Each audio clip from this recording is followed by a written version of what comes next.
Paris, le 5 septembre 1917. Au numéro 63 de la rue de Monceau, en lisière du parc, le temps semble suspendu. Derrière les lourdes grilles de fer forgé se dresse une demeure qui ne ressemble à aucune autre. Une réplique parfaite du petit Trianon de Versailles, un chef-d'œuvre d'élégance et de symétrie. C'est une forteresse de pierre et d'art bâtie pour défier l'éternité, un sanctuaire où chaque objet, chaque boiserie, chaque tableau raconte la grandeur de la France du XVIIIe siècle. Pourtant, sous les dorures et le velours, le silence qui règne ici n'est pas celui de la paix. C'est le silence d'une absence brutale.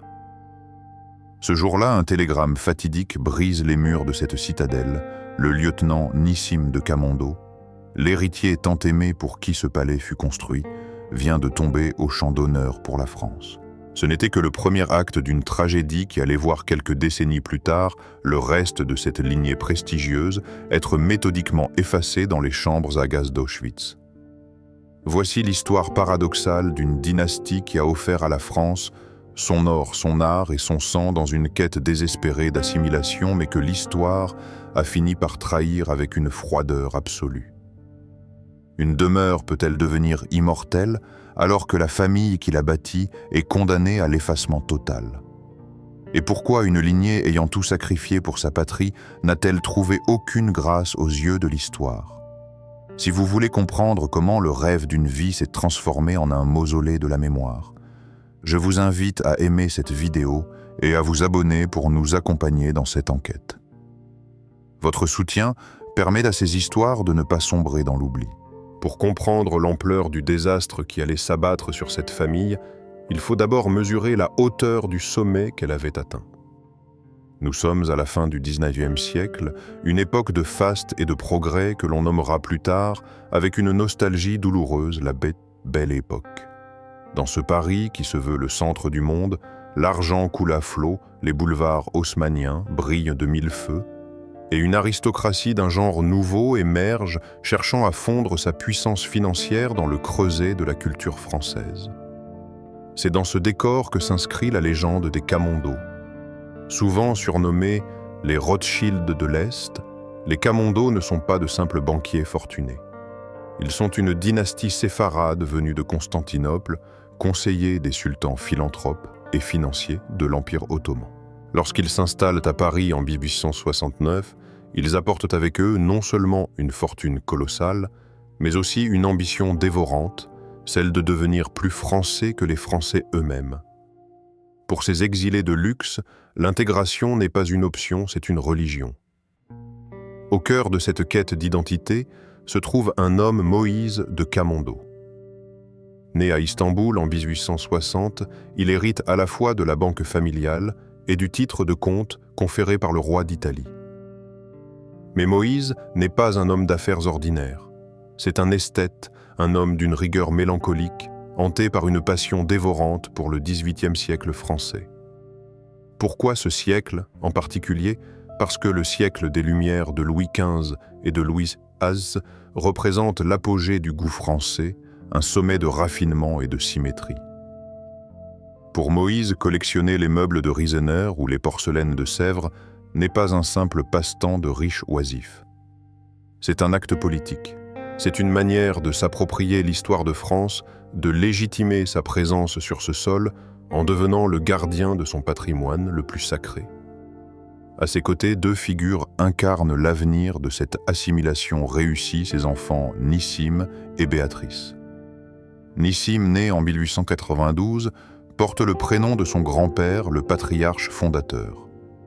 Il est l'orgueil de Moïse, l'héritier désigné non seulement de la banque, mais aussi de cette passion pour l'art. Brillant sportif et d'un patriotisme ardent. Nissim est la preuve vivante que la greffe a pris. Il ne se voit pas comme un banquier ottoman, mais comme un officier français prêt à servir la République. Sa sœur Béatrice, née 2 ans plus tard, est une figure de la mondanité parisienne. Cavalière émérite, elle fréquente les cercles les plus exclusifs, épousant plus tard Léon Reynac, issu d'une illustre famille d'intellectuels juifs français. Pour eux, la France n'est pas une terre d'accueil, c'est leur terre natale, leur droit de naissance. Pourtant, derrière cette façade de bals de chasse à court et de vernissage, une tension invisible persiste. Nous sommes sous la Troisième République, une période marquée par une fracture sociale profonde et par l'ombre menaçante de l'affaire Dreyfus. L'antisémitisme n'est pas un vain mot. Il est présent dans les salons, dans la presse, dans les murmures. Les Camondos, malgré leur générosité, leurs dons aux musées nationaux et leur style de vie irréprochable, savent qu'ils doivent constamment prouver leur légitimité. Leur fortune leur ouvre les portes, mais c'est leur adhésion totale à la culture française qui doit, pensent-ils, assurer leur sécurité. C'est ici que réside le cœur tragique de leur démarche. Moïse de Camondo a cru avec une ferveur touchante que la beauté pouvait sauver le monde, ou du moins sauver sa famille. Il a cru qu'en s'entourant des objets les plus précieux de l'histoire de France, il tissait une armure invisible autour des siens. Mais l'histoire allait poser une question cruelle à cette illusion d'optique. Si l'art est un passeport culturel, pourquoi ne peut-il pas servir de bouclier? Cette soif d'appartenance, ce désir éperdu de s'ancrer dans le sol français, ne va pas se limiter à des collections éparses. Elle va exiger un écrin, un monument, une preuve tangible et éternelle de leur attachement à la nation. Les choix de la famille Camondo ne s'exprimaient pas seulement par des mots ou un rang social, mais de la manière la plus visible par ce qu'ils ont décidé de bâtir. Cette demeure était leur plus grande déclaration. Pour asseoir cette légitimité, le choix de l'adresse ne pouvait être laissé au hasard. À Paris, l'adresse est une carte de visite, un marqueur social aussi puissant qu'un titre de noblesse. Les Camondo avaient choisi la plaine Monceau. Ce n'était pas le faubourg Saint-Germain de la vieille aristocratie catholique et monarchiste qui regardait souvent de haut ces nouveaux venus. Non, le quartier Monceau était le fief de la haute finance, le terrain de jeu des Pereire des Rothschild, des Cernuschi et des Ephrussi. C'était le territoire de la modernité triomphante où l'argent et le goût s'alliaient pour redéfinir le pouvoir. En 1910, à la mort de sa mère, Moïse de Camondo se retrouve seul maître du 63 rue de Monceau. Il hérite de l'hôtel particulier paternel, une demeure vaste et luxueuse, mais qui à ses yeux souffre d'un défaut impardonnable, elle manque de pureté. Pour un homme obsédé par la perfection du XVIIIe siècle, l'éclectisme du bâtiment existant est une dissonance insupportable. Moïse prend alors une décision radicale, presque violente. Symboliquement, il décide de faire raser la maison de son père. Il veut faire table rase du passé immédiat pour mieux reconstruire un passé rêvé. Le site est exceptionnel. La parcelle joute directement le parc Monceau, ce jardin anglais pittoresque voulu par le duc de Chartres. Moïse a une vision, sa future demeure ne doit pas seulement donner sur le parc, elle doit l'annexer visuellement, faire de cet espace public son jardin privé, créant l'illusion d'un domaine seigneurial en plein cœur de Paris. Pour réaliser ce tour de force, il ne cherche pas un architecte d'avant-garde. Il ne veut pas de l'art nouveau qui fleurit alors un peu partout. Il se tourne vers René Sergent, le grand maître du style néoclassique, l'architecte préféré de l'aristocratie internationale. La commande que Moïse passe à René Sergent est d'une précision chirurgicale. Il ne veut pas une simple maison bourgeoise. Il veut un écrin, une boîte parfaite, conçue sur mesure pour abriter sa collection grandissante de meubles et d'objets d'art du temps de Louis XV et Louis XVI. Et pour cela, il désigne un modèle absolu, le Graal de l'architecture française, le petit Trianon de Versailles. Ce choix est fascinant. Le petit Trianon était le refuge de Marie-Antoinette, le symbole ultime de l'intimité royale et du raffinement aristocratique de l'Ancien Régime. En demandant à Sergent de s'inspirer de ce chef-d'œuvre d'Ange Jacques Gabriel Moïse de Camondo, ne fait pas qu'un choix esthétique. Il opère une captation d'héritage. Lui, le banquier né à Constantinople, va vivre dans le décor d'une reine de France. Il va recréer pierre par pierre, moulure par moulure, une bulle temporelle où la Révolution française n'a jamais eu lieu, où le chaos du monde moderne est tenu à distance par la symétrie rassurante des colonnes corinthiennes. Les plans sont dessinés pour servir la collection et non l'inverse. Les dimensions des salons sont calculées en fonction des boiseries anciennes que Moïse a acquises. La hauteur des plafonds est dictée par la taille des tapisseries d'Aubusson. Rien n'est laissé au hasard. L'architecture devient le serviteur de l'art. C'est un projet d'une ambition folle ressusciter l'esprit d'un siècle disparu, non pas comme un décor de théâtre en carton-pâte, mais comme une réalité tangible, solide, habitable. C'est une tentative de figer le temps de construire un sanctuaire de beauté immuable. Mais au-delà de l'architecture, il y a cette quête éperdue d'identité. En s'entourant des fantômes de la monarchie française, Moïse de Camondo tente de s'ancrer définitivement dans le sol de sa patrie d'adoption. Il construit sa propre noblesse, non pas par le sang mais par le goût.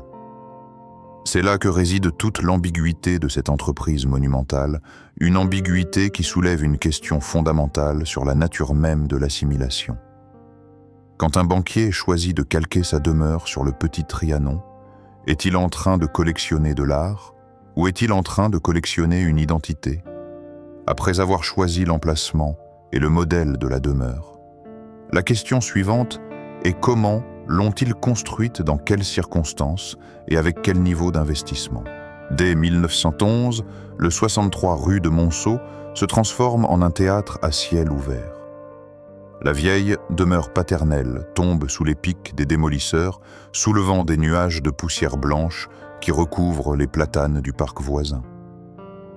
Pour Moïse de Camondo, cette destruction n'est pas un deuil, c'est une purification. Il faut faire place nette pour ériger son temple. Le chantier qui s'ouvre alors est titanesque. René Sergent, en véritable chef d'orchestre, ne se contente pas de diriger des maçons. Il convoque l'élite de l'artisanat français. C'est une armée de l'ombre qui se met en marche, composée des héritières directes des compagnons qui avaient bâti Versailles. Pour satisfaire l'exigence obsessionnelle de Moïse, il ne suffit pas de construire solide, il faut construire vrai. Les pierres de taille arrivent par charrettes entières, extraites des carrières de Saint-Maximin, cette même pierre calcaire, tendre et lumineuse, qui donne à Paris son visage éternel. Chaque bloc est inspecté taillé, ajusté avec une précision millimétrique. Mais le véritable défi se joue à l'intérieur de la structure.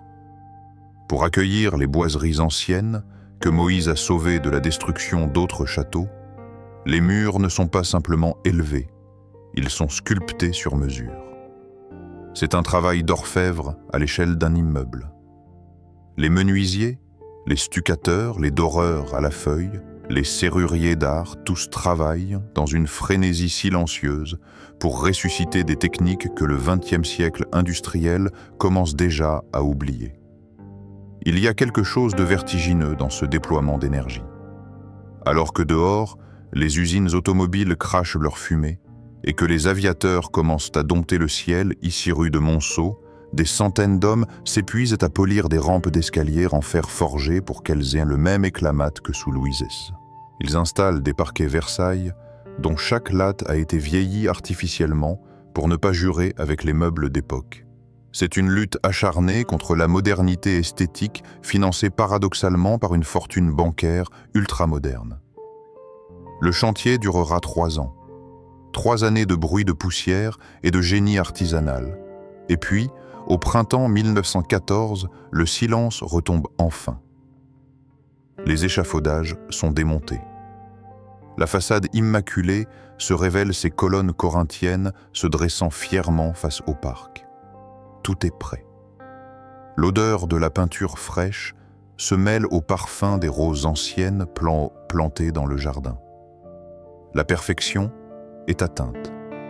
Mais l'histoire a un sens de l'ironie d'une cruauté absolue. Regardez bien cette date 1914. Le moment précis où Moïse de Camondo pose la dernière pierre de son rêve, le moment où il pense avoir enfin sécurisé sa place dans l'éternité française, le monde est au bord du gouffre. Pendant que les artisans rangeaient leurs outils et admiraient la symétrie parfaite de leur œuvre, les diplomates européens s'affairaient à rédiger les déclarations de guerre. Cette demeure n'a pas été bâtie pour l'avenir. Elle a été achevée juste à temps pour devenir le décor sublime d'un monde qui allait s'effondrer quelques semaines plus tard. Elle est née au crépuscule d'une civilisation tel un magnifique navire mis à l'eau le jour même où l'océan se déchaîne. Cette coïncidence temporelle donne au bâtiment une aura presque tragique. Ses murs épais, ses fondations profondes, tout cela a été conçu pour durer des siècles. Mais la pierre, aussi noble soit-elle, reste impuissante face à la folie des hommes. Moïse pensait bâtir un refuge, mais il ignorait que les tempêtes qui s'annonçaient ne seraient pas faites de vent et de pluie, mais d'acier et de haine. Face à cette façade imperturbable, une question nous hante. Une demeure peut défier le temps, mais peut-elle défier l'histoire? Mais l'architecture extérieure n'est qu'une enveloppe. Pour comprendre la véritable valeur de la maison Camondo, il faut franchir le seuil et pénétrer dans l'intimité de ces salons, là où chaque objet a été choisi, non pas pour décorer, mais pour prouver quelque chose. Franchir le seuil du 63 rue de Monceau, c'est accepter de participer à une illusion grandiose. Si l'extérieur promet le XVIIIe siècle, l'intérieur tient cette promesse avec une fidélité déconcertante, presque maniaque. Mais ne vous y trompez pas, cette demeure est une créature hybride, un Janus à deux visages. Derrière les boiseries sculptées et les soieries lyonnaises se cache une machine à habiter d'une modernité redoutable. Moïse de Camondo, homme de son temps autant qu'amoureux du passé, n'a pas renoncé au confort bourgeois du XXe siècle. Les coulisses de ce théâtre révèlent une technologie de pointe pour 1914, un système de chauffage à air filtré pour ne pas encrasser les tableaux des ascenseurs, à air comprimé glissant en silence, et des cuisines rutilantes qui semblent tout droit sorties d'un laboratoire industriel. Les salles de bain étincelantes de carrelage blanc et de robinetterie en nickel offrent un contraste saisissant avec les salons d'apparat. C'est là tout le paradoxe de Moïse. Il voulait vivre comme un gentilhomme de la cour, mais avec l'hygiène d'un milliardaire américain.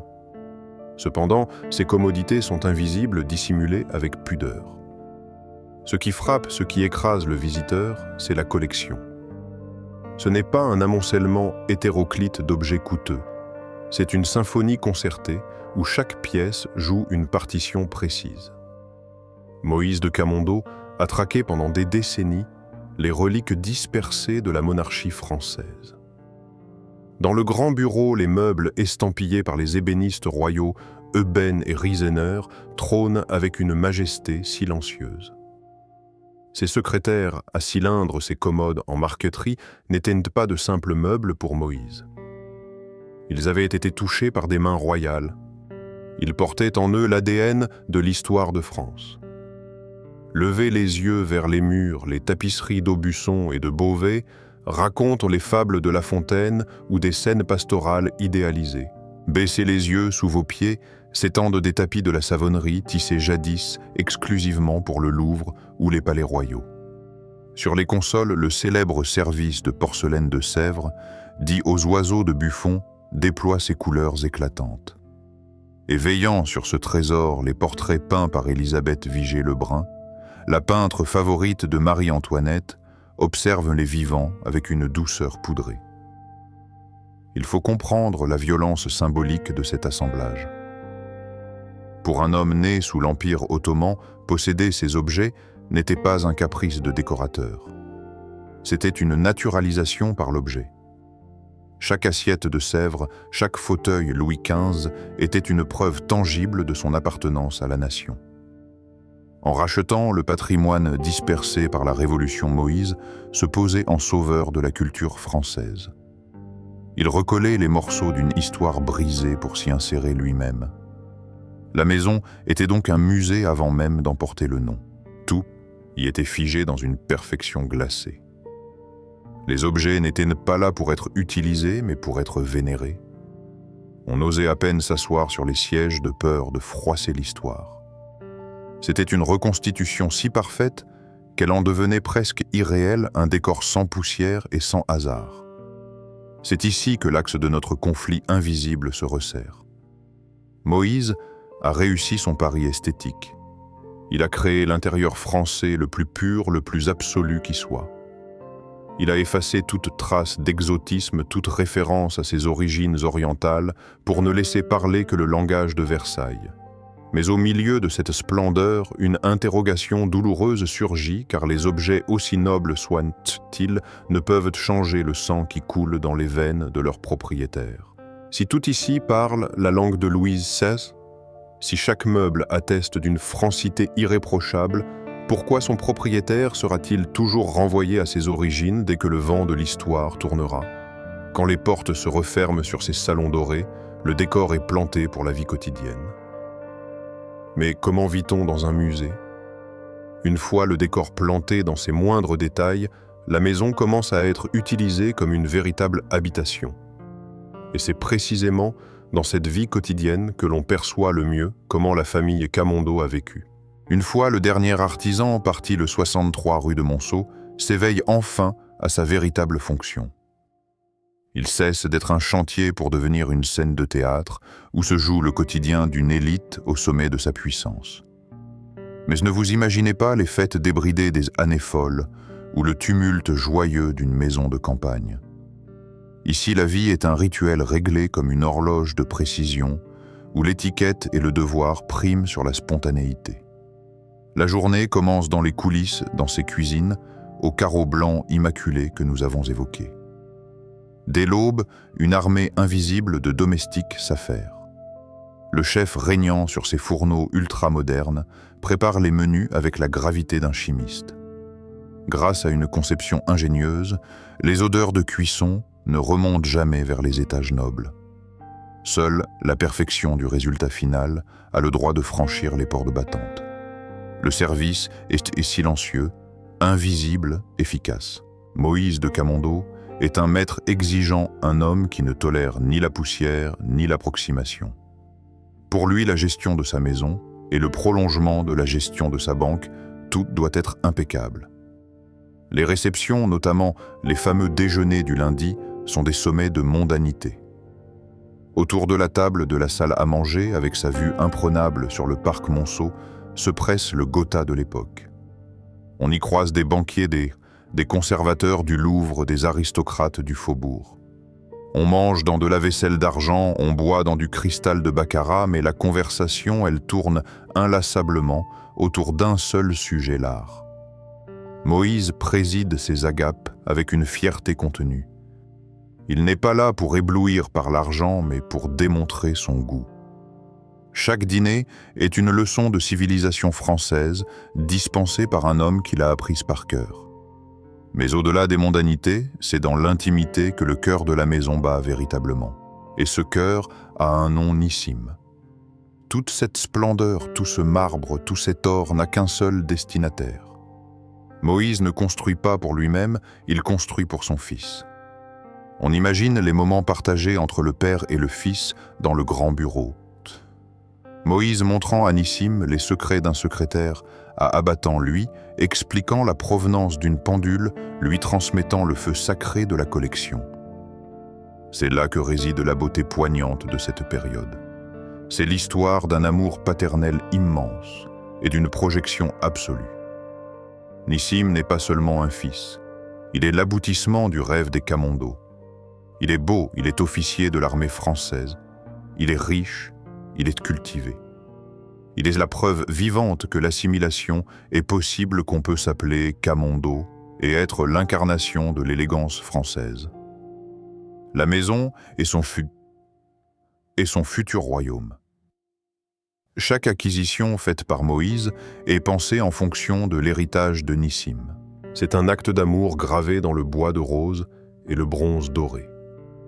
Mais cet âge d'or est une illusion d'optique.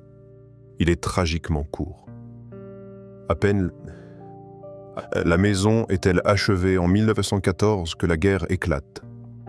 Les uniformes remplacent les habits de soirée. Le rire se fait plus rare. Nissim part au front emportant avec lui l'âme de la maison. Les lettres du front deviennent plus précieuses que les porcelaines de Sèvres. Moïse reste seul dans son palais trop grand, attendant des nouvelles, scrutant le ciel, priant pour que le destin épargne son unique raison de vivre. L'atmosphère change imperceptiblement. La maison conçue pour la vie et la transmission se figent dans une attente angoissée. Les objets continuent de briller, les domestiques continuent de servir, mais une ombre plane sur les tapis de la savonnerie. C'est le calme, avant la tempête, un moment de grâce suspendu au-dessus du vide. Et dans cette salle à manger, où les couverts sont toujours dressés avec la même rigueur, une question terrible commence à se former dans l'esprit du père. Une question qui résonne encore aujourd'hui entre ces murs. Une famille peut vivre dans la splendeur entourée des plus beaux objets du monde. Mais comment vivre avec une chaise vide? Cependant, cette vie ne dura pas. Un événement majeur survint qui changea à jamais le sens de la maison et le destin de toute la famille. Le 5 septembre 1917 marque le point de bascule définitif. Ce jour-là, l'histoire ne frappe pas à la porte du 63 rue de Monceau. Elle l'enfonce. Nissim de Camondo, lieutenant aviateur, photographe aérien, héros de guerre, est abattu en combat singulier au-dessus de la Lorraine. Il avait 25 ans. Il ne s'était pas caché derrière la fortune de son père pour éviter le front. Au contraire, poussé par ce désir ardent de servir la France, cette patrie qu'il chérissait par-dessus tout, il avait choisi l'une des armes les plus dangereuses de l'époque, l'aviation. Il est mort en soldat français, payant le prix du sang pour cette assimilation tant désirée. Pour Moïse, la nouvelle n'est pas une simple douleur. C'est une amputation. C'est la fin du monde. Avec la mort de Nissim, c'est toute la raison d'être de la maison qui s'effondre. Souvenez-vous, chaque meuble, chaque tableau, chaque pierre avait été assemblée pour lui pour qu'il règne un jour sur ce royaume de goût. Sans lui, le palais devient instantanément un tombeau. La réaction de Moïse est celle d'un homme foudroyé. Il se retire progressivement, des affaires ferment la banque familiale. À quoi bon accumuler de l'or si le nom de Camondo est condamné à s'éteindre avec lui? Car c'est là l'autre dimension du drame. Nissim était le dernier homme de la lignée. Avec lui meurt l'espoir de voir le nom survivre. La demeure subit alors une étrange métamorphose. Elle qui était conçue pour la vie sociale et la transmission devient un sanctuaire du souvenir. Moïse ne change plus rien. Il vit désormais entouré de fantômes. La chambre de Nissim est laissée en l'état comme si le jeune lieutenant allait rentrer de permission d'un instant à l'autre. Dans le grand bureau, une photographie de Nissim en uniforme est posée bien en vue. Moïse passera le reste de ses jours à contempler ce visage, ce sourire figé à jamais dans la jeunesse, entouré de ces chefs-d'œuvre du XVIIIe siècle, qui semblent soudainement bien dérisoires face à la brutalité de la mort. C'est ici que le contraste devient déchirant. La maison est toujours aussi splendide. Les dorures brillent, les parquets luisent. Mais l'esprit a quitté les lieux. C'est une coquille vide magnifique et glacée. Moïse continue de collectionner, mais la démarche a changé. Il ne construit plus un héritage pour l'avenir. Il bâtit un rempart contre l'oubli. Il décide que si son fils ne peut pas habiter cette maison, alors personne ne l'habitera jamais plus. La maison elle-même deviendra le monument funéraire de Nissim. Cette décision de figer le temps est l'acte ultime de résistance d'un père brisé. Mais c'est aussi un aveu d'impuissance. La beauté de l'art, aussi transcendante, soit-elle n'a pas pu protéger son fils des balles allemandes. L'assimilation aussi parfaite, soit-elle n'a pas offert d'immunité contre le destin. Moïse se retrouve seul, dernier gardien d'un trésor qui n'a plus d'héritier. Face à ce vide immense, une question cruelle résonne dans les couloirs silencieux, une question qui remet en cause toute l'entreprise d'une vie. Quand l'héritier disparaît, pour qui le patrimoine existe-t-il encore? Le deuil de Nissim était le premier coup, le coup de poignard dans le cœur d'un père. Mais ce que Moïse, mort de chagrin en 1935, ne verra heureusement pas, c'est que l'histoire n'en avait pas fini avec les Camondos. Le pire restait à venir. Le décès de Nissim était la première fracture. Mais ce qui s'est passé ensuite, pendant la Seconde Guerre mondiale, allait véritablement plonger la famille Camondo dans une tragédie irréversible. Le 14 novembre 1935, Moïse de Camondo s'éteint. Il meurt avec une certitude apaisante, il a accompli sa mission. Il lègue sa demeure et ses collections à l'État français, persuadé que ce don inestimable scellera à jamais l'alliance entre son nom et la France. Il ne saura jamais à quel point il se trompait. Sa mort est ironiquement sa dernière chance. Elle lui épargne de voir l'innommable. Car le véritable scandale de cette histoire n'est pas une affaire d'adultère ou de faillite financière, comme on en voit tant dans la haute société. Le scandale est ici morale nationale absolue. C'est l'histoire d'une trahison d'État. Après la mort du patriarche, il ne reste qu'une héritière, sa fille Béatrice. Mariée à Léon Reynasch, un compositeur talentueux, issu d'une famille intellectuelle juive tout aussi prestigieuse, elle vit une existence dorée à Neuilly, entourée de ses 2 enfants, Fanny et Bertrand. Béatrice est l'incarnation de la mondanité. Elle est riche, élégante, cavalière émérite. Elle a même, selon certaines sources, embrassé le catholicisme, pensant peut-être achever ainsi le processus d'assimilation initié par son père. Lorsque l'occupation allemande commence et que le régime de Vichy promulgue les premiers statuts des Juifs, Béatrice ne s'enfuit pas. Pourquoi le ferait-elle? Elle est skut. Elle est une Camondo. Elle est stki. Elle est une Reynac. Son frère est mort pour la France. Son père a offert un musée à la France. Son mari est décoré. Dans son esprit, ces faits constituent un bouclier inviolable. Elle continue de monter à cheval dans les allées du bois de Boulogne, croisant parfois des officiers allemands, avec une indifférence polie, persuadée d'appartenir à une caste intouchable, celle de la vieille France. C'est là que réside le cœur du scandale dans cet aveuglement tragique partagé par une partie de la haute bourgeoisie juive de l'époque. Ils croyaient aux règles du jeu social, au code de l'honneur et du mérite républicain. Mais en face, l'ennemi ne jouait pas selon ces règles. Pour les nazis et leurs collaborateurs français, peu importait que vous ayez dîné avec des ministres, que vous montiez des pur sang ou que votre salon soit orné de boiseries Louis XV. Seul comptait le sang. L'étau se resserre lentement, froidement. Léon Reynac tente bien de faire valoir leurs droits, envoyant des lettres aux autorités rappelant les états de service de la famille. Des lettres qui lui, aujourd'hui, glacent le sang par leur dignité désespérée face à une machine administrative sourde et implacable. La société parisienne, celle-là même qui buvait le champagne à leur table, commence à détourner le regard. Les invitations se font rares. Les sourires se figent. Le monde abandonne les Camondo Reynac à leur sort. L'illusion de sécurité vole en éclats le 5 décembre 1942, selon d'autres sources 1943, la chronologie de l'arrestation finale varie, mais l'issue reste la même. La police française ne vient pas arrêter des ennemis de l'État. Elle vient chercher une mère, un père et 2 adolescents dans leur hôtel particulier. Du jour au lendemain, ils passent des draps de soie aux paillasses infestées de vermine du camp de Drancy. Imaginez le choc psychologique. Imaginez Béatrice, cette femme qui n'avait connu que le luxe feutré et la protection des puissants, se retrouvant parquée dans l'antichambre de la mort, trahie par le pays même que sa famille avait tant aimé.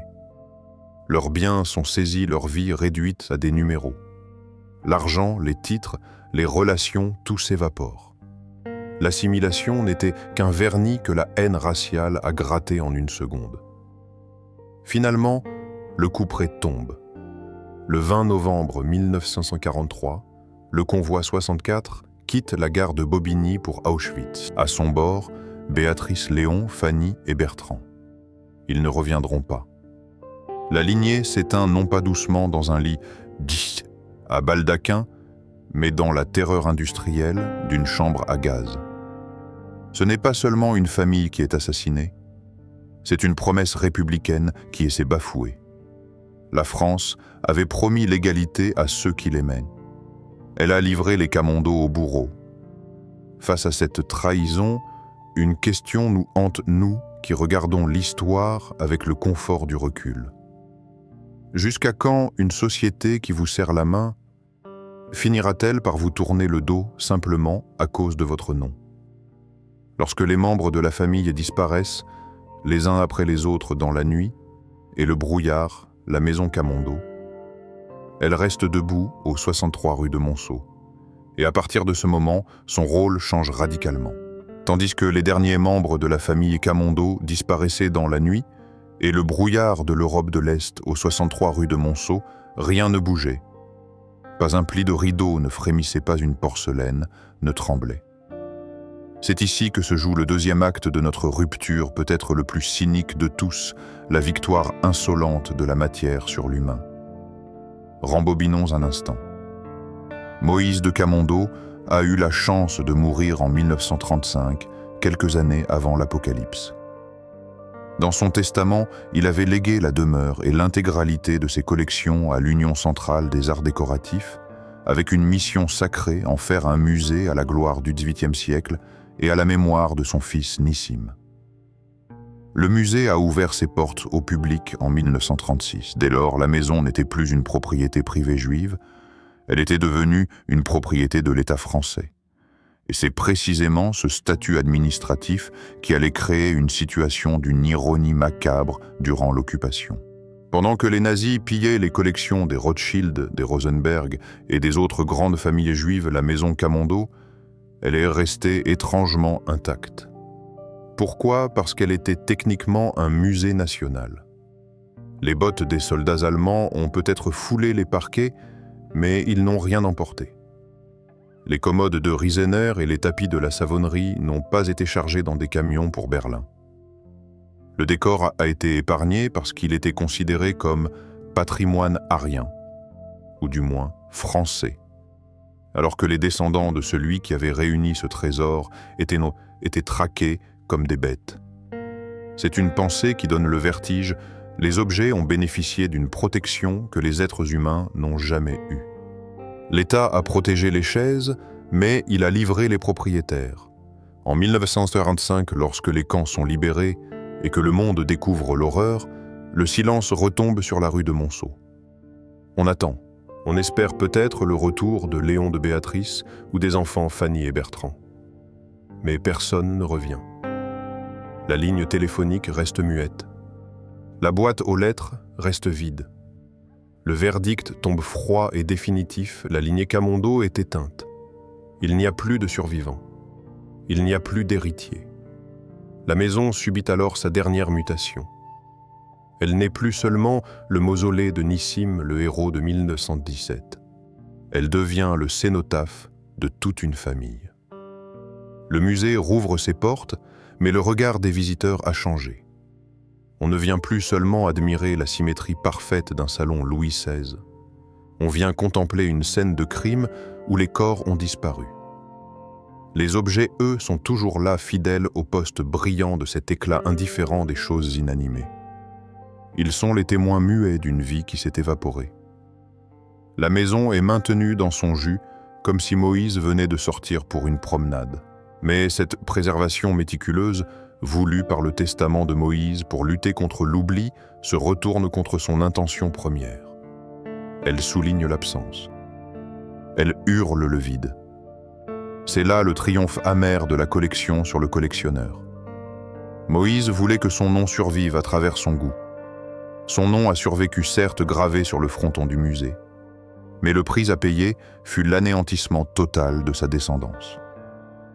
La maison a traversé la tempête de l'histoire sans une égratignure protégée par son statut d'œuvre d'art, tandis que la chair et le sang ont été réduits en cendres. Face à cette demeure immuable qui a survécu à ses bâtisseurs, une question douloureuse s'impose, celle que nous avions pressentie. Un musée a été érigé pour lutter contre l'oubli. Mais qui sera celui dont on se souviendra?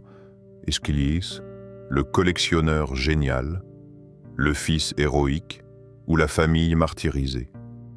Le visiteur qui déambule aujourd'hui dans ces couloirs ne voit pas seulement de l'art. Il voit le spectre d'une illusion brisée. Après la guerre, l'histoire de la famille Camondo ne s'est pas arrêtée. Elle a continué à être racontée à travers la maison elle-même qui se dresse encore au milieu de Paris jusqu'à ce jour. Aujourd'hui, si vous prenez le métro jusqu'à la station Villiers et que vous marchez quelques mètres, vous tomberez nez à nez avec ce portail noir au 63 rue de Monceau. De l'extérieur, rien n'a changé. Le Paris moderne bruisse tout autour, les klaxons résonnent, les touristes se pressent vers le parc, mais franchir le seuil de la maison Camondo, c'est traverser un miroir. C'est quitter le XXIe siècle pour entrer dans une bulle temporelle où l'air semble s'être raréfié en 1935. Ce qui frappe le visiteur contemporain, ce n'est pas seulement la beauté des objets, c'est l'étrange malaise qui flotte dans l'air. Le musée Nissim de Camondo n'est pas un musée comme les autres. Il n'y a pas de vitrine froide, pas de cordon de velours qui vous tiennent à distance, respectable de chaque chaise. C'est un maison-musée. Une maison-musée conservée dans son état d'origine, selon les volontés testamentaires strictes de Moïse. Vous marchez sur les tapis qu'ils ont foulés. Vous entrez dans la cuisine où les casseroles en cuivre rutilant attendent un dîner qui ne sera jamais servi. Vous pénétrez dans les salles de bain aux carreaux de faïence blanche où les serviettes semblent attendre le retour des maîtres de maison. Cette intimité préservée est bouleversante. Elle crée une illusion de présence si forte que l'on s'attendrait presque à voir Moïse surgir de son bureau ou à entendre le rire des enfants de Béatrice dans le couloir. Récemment, la culture populaire a redécouvert ce lieu. Les fans de la série Lupin ont reconnu dans ces murs la demeure de la famille Pellegrini. Mais combien de ces nouveaux visiteurs venus chercher le frisson de la fiction repartent avec le poids de la réalité? La véritable histoire des lieux dépasse en tragédie n'importe quel scénario de Netflix. La fiction utilise le décor pour le glamour. L'histoire l'utilise comme pièce à conviction. Car c'est bien de cela qu'il s'agit, une scène de crime désertée. En déambulant dans les appartements privés, le malaise grandit. On admire une commode de l'époque Louis XV, parfaite intouchée. Puis on lit un cartel discret où on écoute l'audioguide et la réalité nous frappe au visage. On apprend que Béatrice, la fille de la maison, celle qui a grandi dans ce luxe inouï, est morte de faim et d'épuisement ou gazée à son arrivée à Auschwitz. On apprend que ses enfants, Fanny et Bertrand, les petits-fils de Moïse, ont subi le même sort. Le contraste est insoutenable. D'un côté, la préservation maniaque des objets inanimés, de l'autre, l'effacement total des êtres vivants. Les nazis et l'administration de Vichy n'ont pas touché aux meubles parce qu'ils étaient protégés par l'État, mais ils ont envoyé les propriétaires à la mort. C'est cette expérience viscérale qui rend la visite du musée Camondo si singulière. Ce n'est pas une simple promenade esthétique. C'est une confrontation physique avec l'absence.